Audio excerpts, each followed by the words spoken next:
ये क्वेश्चन सारे के सारे एलिमेंट लेने एंगल डी थीटा ये पूरा सब कुछ कवर करवा देगा। तो इसमें क्या है कि इक्विलेटरल ट्रायंगल है, इसके सेंटर की तरफ जा रहा है, तो इनिशियल रेडियस ऑफ कर्वेचर बताना है मेरे को। तो अब अगर हम सोचें बैठ के तो रेडियस ऑफ कर्वेचर मैं कैसे बता सकता हूँ? या तो इक्वेशन लिखूँ, मैं इक्वेशन लिखूँ, डिफ्रेंशिएट करूँ, उतनी मैथ मेरे को आती नहीं है। तो इससे अच्छा क्या तरीका है कि मेरे को ये पता है कि v square by r centripetal force जो होगी वो रेडियस ऑफ कर्वेचर के बराबर होगी। तो मैं थोड़ा वहाँ पे सर्कुलर मोशन वाला कॉन्सेप्ट लगाने की कोशिश कर रहा हूँ यहाँ पे। तो मैं लगाने आया सर्कुलर मोशन का कॉन्सेप्ट। मैंने देखा कि ये पार्ट है ना ट्रायंगल का, यहाँ पे जो वेलोसिटी से जा रहा है, इसको मैंने जूम किया। जूम करके कुछ इस प्रकार का बनेगा ये। तो इस प्रकार का बनेगा तो ये साइड तो एल हो गई मेरी। तो एल डी थीटा, अब डी थीटा क्या होता है?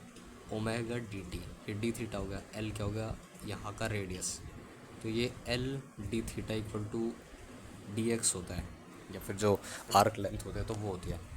तो यहाँ पे जो आर्क लेंथ है ना वो ये वाली नहीं है, ये सॉलिड एंगल वाली सॉलिड लाइन। क्यों?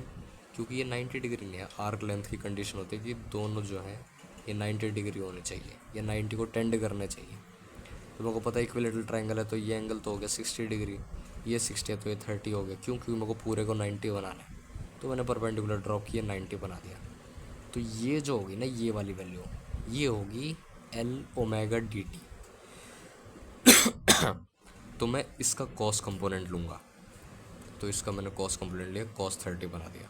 तो इस कॉस 30 को मैं अब इक्वेट कर दूंगा इसके।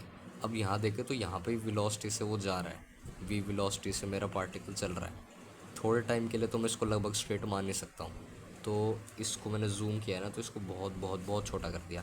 तो बहुत करके लाइन बन गया। तो v इंटू डी टी ये वाली लेंथ है। ये वाली लेंथ किसके बराबर है? इसके कॉस कंपोनेंट के।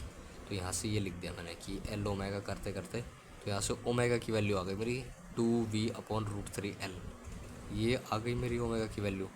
अब ओमेगा की वैल्यू निकालने के बाद मैंने ये देखा कि आर जो होता है रेडियस ऑफ कर्वेचर होता है v/ओमेगा, R omega equal to v होता है, तो उससे निकाल लिया। तो मैंने यहाँ से पुट किया। पुट करने के बाद मेरा आर की जो वैल्यू है वो है √3l/2। और यही मेरी है एल नहीं, इन्होंने डी ले रखा है तो डी ले रखा है, तो भाई मैंने सी मार दिया आंसर। इसमें अब कोई दिक्कत नहीं है, बिल्कुल प्यार से आंसर है।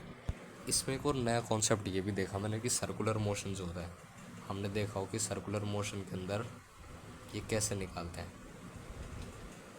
तो ये जो आर्क लेंथ है ये हम कैसे निकालेंगे? तो ये आर्क लेंथ क्या होगी? डी एक्स मान लेते हैं, ये होगी omega into d t. Omega d t क्या है? D theta. तो d theta into R equal to d x होता है। तो यहाँ से R omega equal to v आ जाता है। तो ये है R omega equal to v की डेरिवेशन। और अगर मैं इसके अंदर ही देखूँ तो पहले वेलोसिटी का वेक्टर था कुछ इस प्रकार का, फिर वो थोड़ा रोटेट हो गया नीचे की तरफ, और यह है डी थीटा। तो जो थोड़ा रोटेशन है ना ये एक एक्सेलरेशन की वजह से है। वो एक्सेलरेशन होती है सेंट्रीपिटल एक्सेलरेशन। हाँ क्या कह रहा था? हाँ कि ये जो डी थीटा है ना ये है मेरा वेक्टर का चेंज। पहले वी इस तरफ था, अब वी इस तरफ हो गया। तो ये वी की वैल्यू तो चेंज हो नहीं रही क्योंकि यूनिफॉर्म सर्कुलर मोशन मैंने मान रखा है।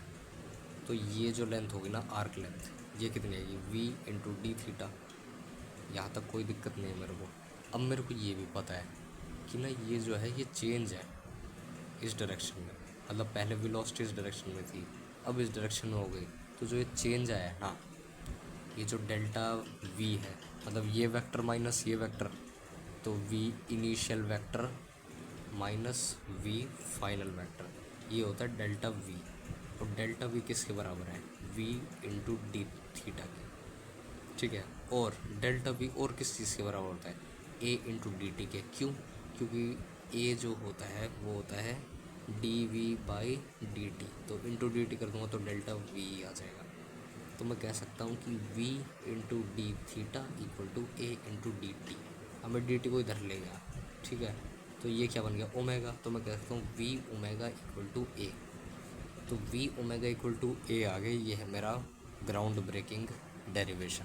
तो मैं v को अगर मैं r ओमेगा लिख दूँ तो acceleration equal to R omega square आ गई, या फिर एक्सेलरेशन इक्वल टू आ गई ओमेगा को लिख दूँ तो v²/r। तो ये डेरिवेशंस होती हैं इनकी, ये आगे काम आ सकती है अच्छे क्वेश्चंस में। लेकिन अगर किस क्वेश्चन में इजी क्वेश्चन है तो वहाँ पर डेरिव करके टाइम वेस्ट करने का कोई फ़ायदा नहीं है। फॉर्मूला लगाओ, आंसर प्राप्त करो और भागो। ये टाइम तब लगाओ जब टाइम ही टाइम हो और कुछ है नहीं करने के लिए।